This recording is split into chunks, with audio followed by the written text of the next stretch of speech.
Texas has done something very, very dangerous, and I have to be honest with you. I don't know what the long term implications are.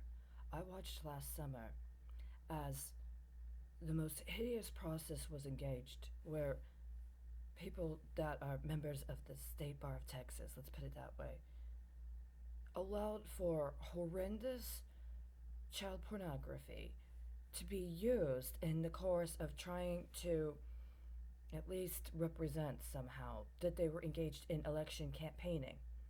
And you'll know yourself if you do the research because you have access to the primary source records at what point they escalated the specific kind of child pornography, which I understand is meant to unconsciously entice people, that when you can't see it, that it's supposed to be gratifying and it's supposed to elicit a certain hormone production and you feel youthful and you feel kind of happy for no real good reason. And meanwhile, you're being implanted in your unconscious with all of this child pornography. And as there's an ample record, especially in Texas, it also happens to children that they're streaming all this child pornography. And so the children act out on it and start engaging in sexual activity, including violent sexual activity. And they also include sexual violence and other violent imagery. So you're triggered occasionally to engage in these manners. And you will know if you do the research when they escalated it, because you can correlate public notices of women candidates, especially women who are Republican, decrying child pornography and talking about child sex predation. There was a period of time, it hasn't quite come up yet, the anniversary, but in terms of the way it calibrated, we're coming up when the really, really intense period of it occurred, around 9 months. And it correlated with the conventions, and it was absolutely 100% strategically coordinated to do so. You'll know who the women candidates are, and you'll also know who backed them. There was a series of events where the old boys in the Republican Party did things that didn't really literally make sense.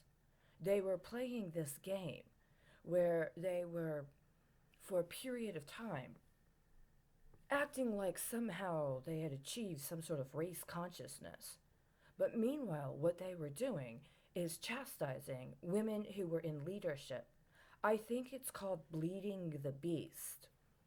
And they were using their tacit or alleged support of rights for black people and their especially their efforts to condemn anybody that had completely legitimate criticisms of what the Black Lives Matter movement was doing and what other groups of protesters were doing, that were women, especially that were women.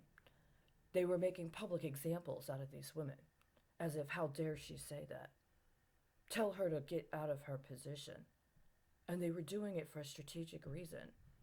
It's part of this ritual, almost cult like activity that Texas engages in, where it's violent against women that are in any way assertive or independent. It was like, you already know what's going on. Keep your mouth shut. And especially in Texas, these old boy Republicans, including men, by the way, that would have had constitutional authority and duty to make decisions and oversee the fund for victims of violence, which includes domestic violence, which includes sex-based hate crimes. These men in Texas especially made a point numerous times during the summer to take mature, conservative women and make a public example out of them for actually making cogent critiques of what it meant that they would be, that the people involved in dialogues around race were being put into a context that had all of these other potential perils associated with them. And they were taking these women and making an example of them about how you need to shut up. You had no right to say that. They did it several times, and meanwhile, what they did otherwise is they were backing other women. And the women they were backing were women that had a particular policy agenda being promoted, where they did lip service and they engaged in a form of pageantry, where they parroted specific political issues that, if you actually looked at what the old boys were doing, literally in the floor of Congress or literally in their official roles, they were laundering tons and tons of money, and they were co-conspiring with all kinds of electronic sex crimes. I think they think it's part of some nuclear model. I think they've got some ideation that there's a nuclear paradigm that involves slut shaming certain women while rewarding other women that agree to a dirty game.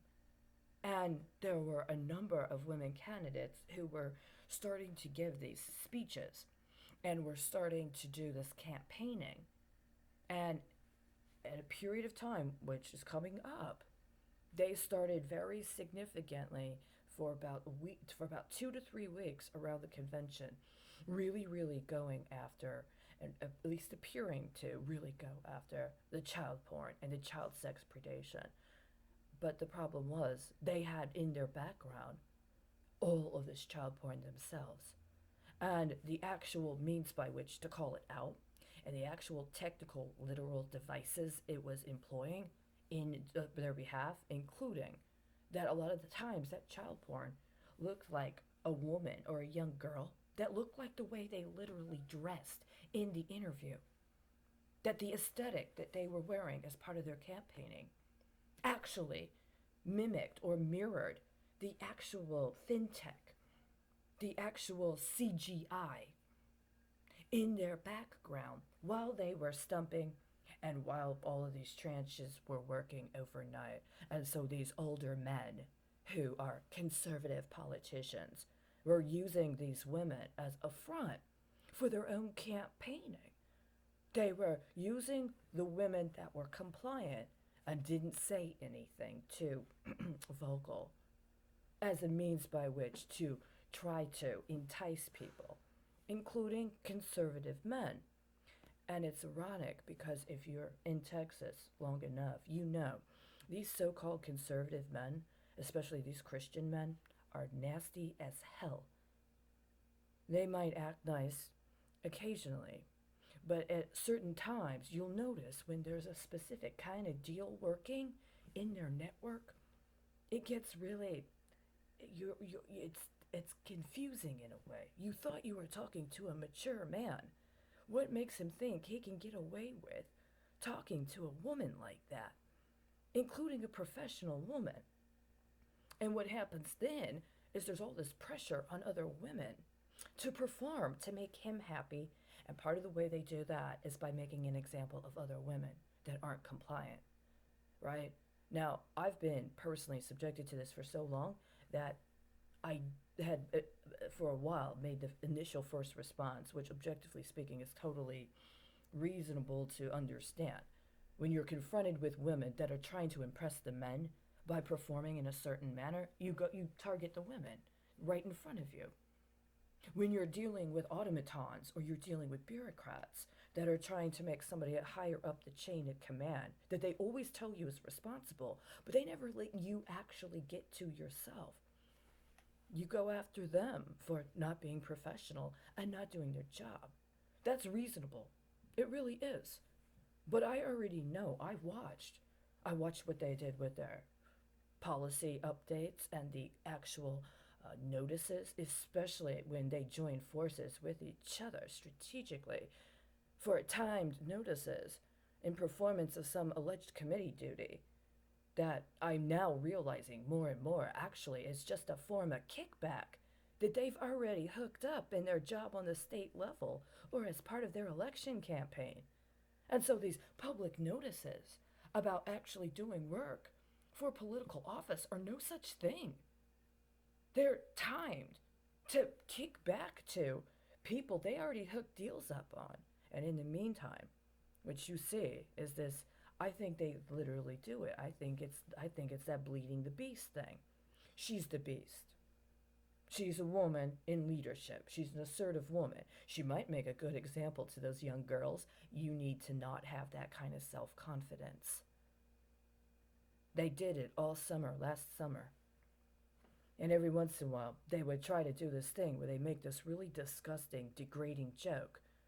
But that's supposed to be understood that that's their culture. And you got to engage it yourself. You got to figure out how you're going to let them know you're one of them and you're not her. At two different times, at moments that Texas really needed overall just competent leadership to give some reason in the context of what was going on. There were two major moments where women in leadership, specifically conservative women in leadership, were completely delegitimized or attempted for delegitimization. Not anybody, nobody, none of the old boys, and certainly none of the younger boys trying to impress the older boys. None of them said anything about how ridiculous the chastisement of those women leaders at the time was, and it's come to roost. It wasn't a nuclear paradigm, boys. Even if you have former presidents, which I know now you did, former presidents from Texas use some element of that paradigm. They set the material conditions to allow for it to get to the level it's at now. And not just Republicans, by the way, right? Because that's part of the appearance of factional differences.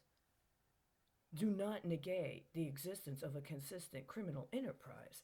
See, part of the enticement and exotic aspect is the volleying between the conservative men and the liberal men, including of a more homogenous racial ascribement than anybody really wants to notice.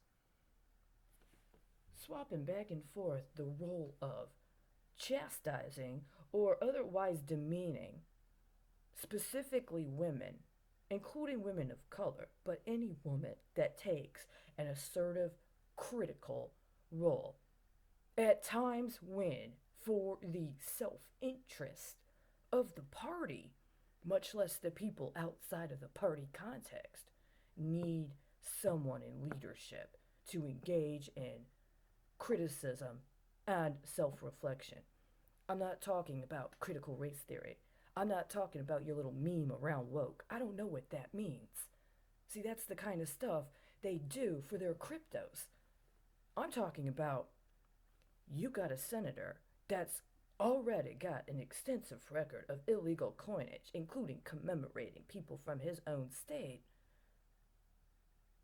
that's in a process of making a hollow gesture around an event commemorating the ending of slavery, while he himself has, through his own policy proposals and actions, engaged in an entrenchment to violate the 13th Amendment.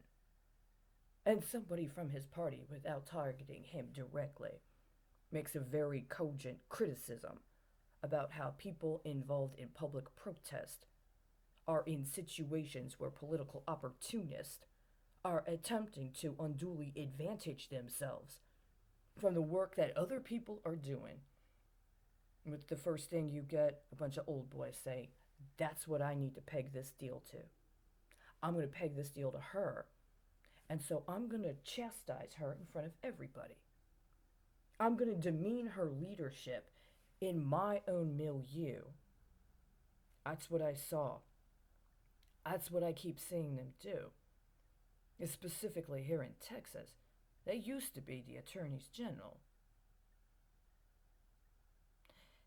Reading that opinion, wherever it went, it's on the public record for a reason. It's supposed to be on the public record to hold you accountable. When you do something like that, it's to hold you accountable.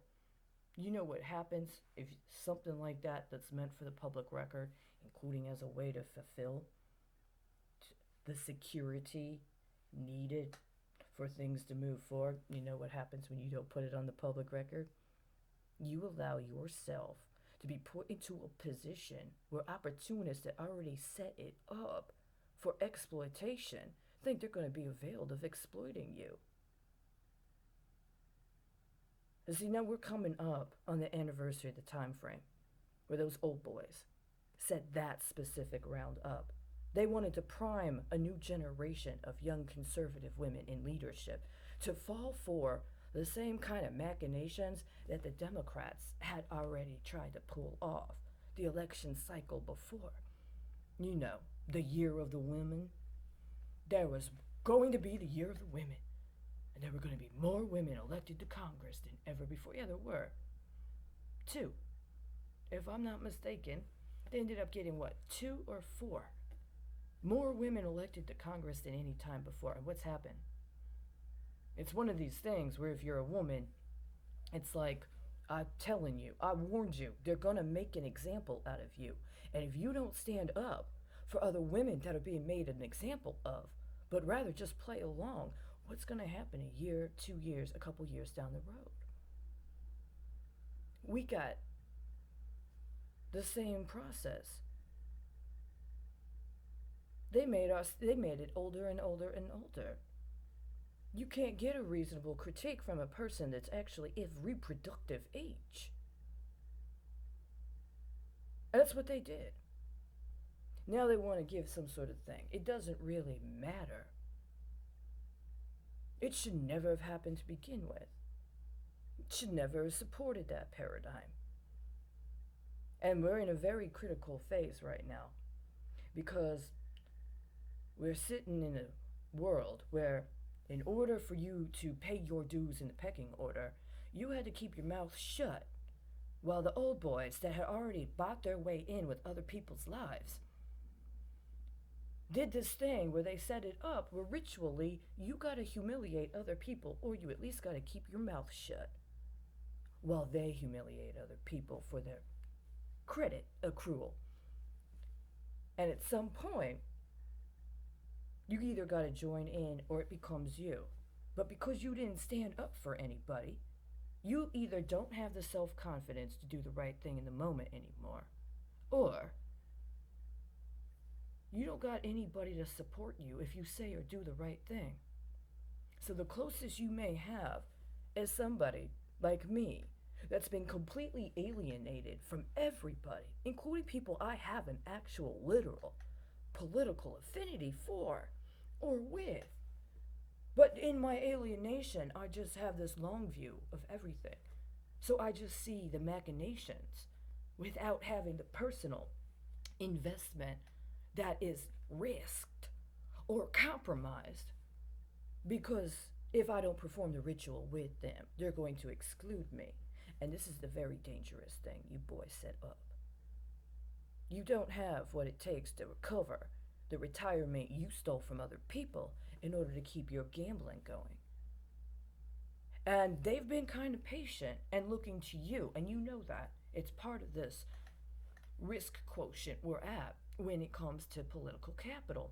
The seniors as a voting bloc only look to other seniors in the so-called demographic as the kind of leadership that they see as themselves if certain actual material needs are met. And they'll let you play it out, and they'll cheer you on at your little sport ball, including when you beat up every once in a while on the beautiful woman and the woman that's actually competent. But at a certain point, if you can't deliver, the whole thing ends up imploding. You can't use threats of accusing somebody of aiding and abetting China. You know, that kind of China.